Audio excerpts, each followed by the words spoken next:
Back. కడపలో Rayalaseema Jindal steel పరిశ్రమ పనులు ప్రారంభించిన తరువాత జరుగుతున్న సభలో ఏపీ సీఎం చంద్రబాబు నాయుడు మాట్లాడుతున్నారు. ఆ లైవ్ చూద్దాం. సగౌరవంగా అమరావతిని గట్టిగా చెప్పండి. మన రాజధాని మన రాజధాని మన రాజధాని. తమ్ముళ్ళు దేంతైనా ఆడుకోవచ్చు, కానీ ఇలాంటి రాష్ట్రం యొక్క ఆత్మాభిమానంతో ఆడుకోవడానికి వీలు లేదు. ఈ విషయం మీరు గుర్తుపెట్టుకోవాలి. ఒకప్పుడు మనం చాలా బాధపడ్డాం. 5 ఏళ్ళు కర్ణాటక నుంచి పోయి అడిగితే మీ రాజధాని ఏదంటే గర్వంగా బెంగళూరు అని చెప్పుకున్నారు. తెలంగాణ నుంచి ఎక్కడన్నా పోతే ఏది మీ రాజధాని అంటే నేను అభివృద్ధి చేసిన హైదరాబాద్ మా రాజధాని వాళ్ళు బాగా చెప్పుకున్నారు. తమిళనాడు నుంచి ఎక్కడన్నా పోతే చెన్నై అని చెప్పుకునే పరిస్థితికి వచ్చారు. కానీ దురదృష్టం 3 రాజధానులు 3 ముక్కలాటాడి మనం నష్టపోయే పరిస్థితికి వచ్చాం. ఈరోజు మిమ్మల్ని అందరికీ ఒకటే విజ్ఞప్తి చేస్తున్నా, మీరందరూ గర్వపడేట్టుగా రాయలసీమను అభివృద్ధి చేస్తా. మీరందరూ కూడా గర్వంగా చెప్పుకునే విధంగా మీ రాజధాని ఏదంటే కాలర్ ఎత్తుకొని అమరావతిని చెప్పే విధంగా చేసే బాధ్యత ఎన్డీఏ ప్రభుత్వానిదని మరొక్కసారి హామీ ఇస్తున్నాం. అంతేకాకుండా ఈరోజు ఇంకొక విషయం కూడా మీ అందరికీ అర్థం కావాలి. రాజకీయాలు ప్రజల కోసం చేసేటివి. హింసతో రాజకీయాలు జరగవు. నేరాలతో రాజకీయాలు చేయడం కరెక్ట్ కాదు. నేను తీవ్రవాదులతో పోరాడాను, నా కోసరం కాదు, సమాజం కోసరం. కడాన 23 క్లేమోర్ మైన్స్ నా మీద బ్లాస్ట్ చేశారు. నేను ఆ రోజు కూడా భయపడలేదు.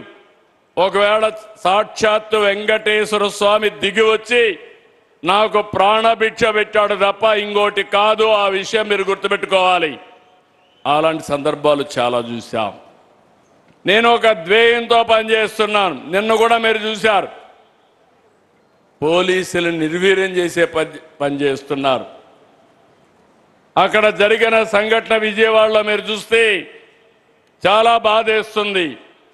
పోలీసులు ఎప్పుడు లా అండ్ ఆర్డర్ మెయింటైన్ చేస్తారు, మన ఆస్తులు కాపాడుతారు, మన ప్రాణాలు కాపాడుతారు. ఇంకో పక్కన ఎన్నో టెన్షన్లు ఉంటాయి. తీవ్రవాదులు సంఘ విద్రోహ శక్తులపైన పోరాడతారు. అలాంటి చేసినప్పుడు ఇటీవల కాలంలో ఎక్కడ చూసినా గంజాయి బ్యాచ్ వచ్చింది, బ్లేడ్ బ్యాచ్లు వచ్చాయి. గంజాయి బ్యాచ్కి తల్లికి భార్యకు కూతురికి కూడా తేడా తెలియదు. అలాంటి వాళ్ళని డీల్ చేయడం చాలా కష్టం. అలాంటి ఒక సంఘటన జరిగితే నేను ఎప్పుడు కూడా ప్రజాస్వామ్యయుతంగా చేయాలంటాను. అదే సమయంలో చట్టపరంగా ఎవరైనా సరే కఠినంగా ఉండాలని చెప్పేది నా కోరిక.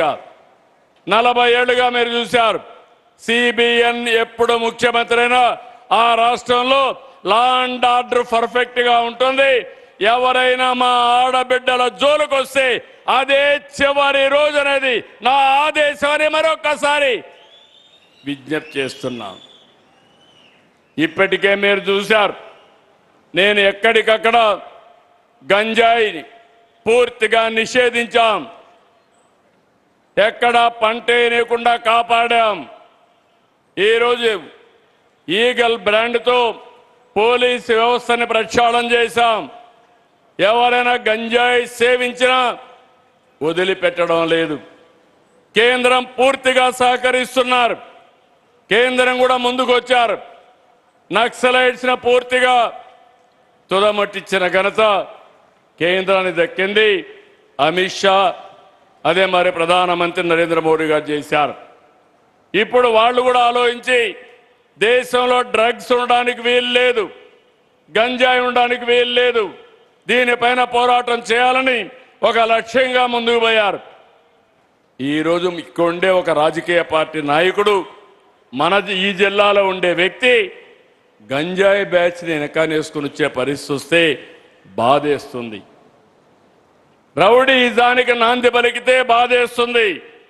పోలీసుల పైన దాడి చేస్తే బాధేస్తుంది. నేను ఒకటే చెప్తున్నా, లా అండ్ ఆర్డర్ ఉంటేనే పెట్టుబడులు వస్తాయి. ఎంత డబ్బులున్నా లాభం లేదు. మనందరికీ భద్రత ఉండాలి. మా ఆడబిడ్డ రోడ్డు మీదకి పోతే తిరిగి రాలేని పరిస్థితి వస్తే నేను ఎన్ని లక్షల తలసరి ఆదాయం